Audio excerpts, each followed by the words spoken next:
नमस्कार दोस्तों, आप देख रहे हैं एफसी टाइम्स। बात करेंगे बिग बॉस 18 की। दोस्तों बिग बॉस 18 को अपने टॉप 6 मिल चुके हैं। दोस्तों शिल्पा शिरोडकर का इवेक्शन हो चुका है, जो कि आज रात के एपिसोड में दिखा दिया जाएगा। और इसके बाद घर को टॉप 6 मिल चुके हैं, जिसमें विवियन, करण, रजत, इसके बाद ईशा, चुम और अविनाश हैं। ये 6 लोग हैं टॉप 6 जो कि फिनाले पे जा चुके हैं। अब इनके लिए आज रात से वोटिंग स्टार्ट हो जाएगी। जैसे ही एपिसोड आएगा, एपिसोड में शिल्पा के इवेक्शन के तुरंत बाद बिग बॉस बोलेंगे अब वोटिंग लाइन खोली जाती है, अब आप लोग अपने पसंदीदा, अपने चहेते कंटेस्टेंट के लिए वोट कर सकते हैं। तो भाई अब आपको असली ताकत लगानी है, अब समय है। ये जो वोटिंग होगी यही विनर बनाने वाली है, क्योंकि ये वोटिंग में भी सैटरडे को 10 बजे तक या 2 बजे तक चलेगी, क्योंकि उसके बाद फिर फिनाले का शूट स्टार्ट हो जाएगा। और फिनाले के शूट स्टार्ट होने के दौरान क्या होगा कि भाई उसी के बाद इवेक्शन होगा। तो जो आपकी वोटिंग होगी इसी से इवेक्शन होगा, क्योंकि संडे को भी वो जब एपिसोड दिखाया जाता है तो बोला जाता है ना कि थोड़ी देर के लिए वोटिंग लाइन खोली जा रही है, आप लोग वोट करिए। भाई उसका कोई खास मतलब होता नहीं है, फालतू के चक्कर में पड़ने से कोई मतलब नहीं है। ये जो वोटिंग है यही मेन वोटिंग है, इसी वोटिंग में आपको फोकस करना है सबसे ज्यादा। और घर पे जो टॉप 6 है भाई, इस पे कौन जाएगा ऊपर, क्या लगता है आपको?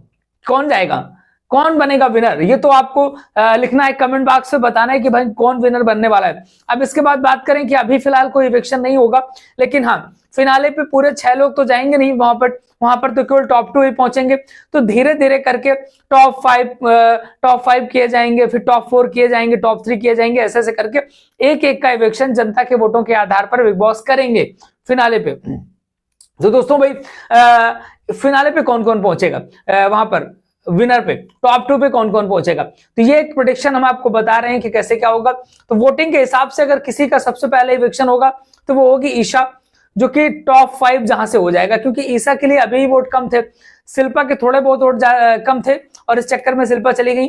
इसके बाद ईशा का इवेक्शन होगा और ईशा को तब बहुत कष्ट होगा क्योंकि उसको लग रहा होगा कि वो टॉप 3 में है या कहीं पर है। इसके बाद टॉप 4 के बाद वहां पे आएगी टॉप 4 की बारी, तब वहां पर चुम का इवेक्शन हो जाएगा, चुम का इवेक्शन होगा। इसके बाद फिर अविनाश का इवेक्शन होगा और बाद में होगा कड़ा मुकाबला। टॉप 3 में बहुत कड़ा वाला मुकाबला, यानी कि रजत, करण और विवियन तीनों में बहुत कांटे की टक्कर है।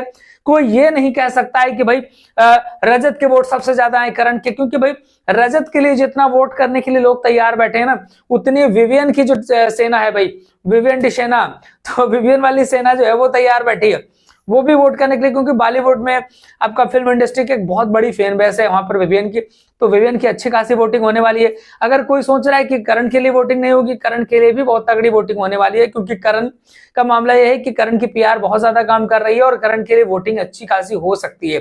तो भाई 3 के तीनों मुकाबले हैं।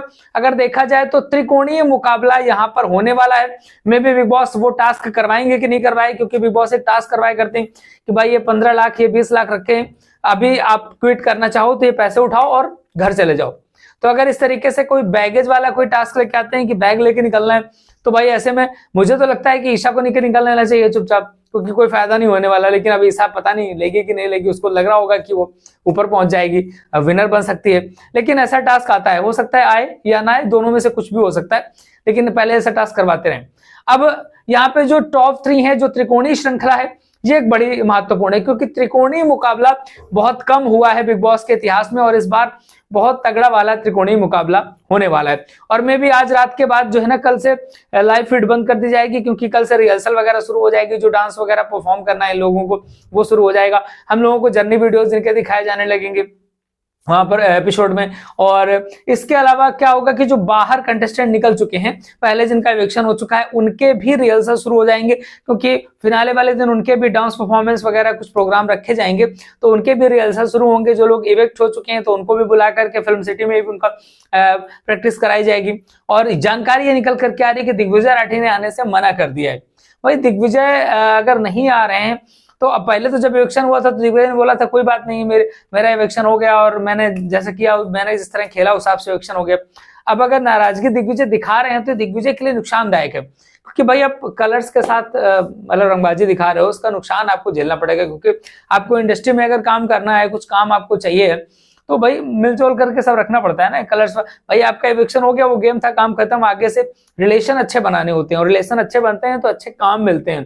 लेकिन अभी क्या है ना कि जवान खून है भाई। दिग्विजय राठी का भी समझ नहीं रहे होंगे इस चीज को कि क्या, या तो उनको लगता होगा कि भाई हम कलर्स वालों से बड़े हैं, हम कुछ और बेहतर कर सकते हैं। जो भी है वो अपना उनका पर्सनल मैटर है। बाकी टॉप 6 पहुंच चुके हैं। अब इनमें कौन बनेगा विनर, जिसको भी विनर बनाना है भाई दबा के वोटिंग करिए। अगर आप रजत दलाल के सपोर्टर है ना तो ताकत लगा दो वोटिंग में भाई, हल्के में मत लेना।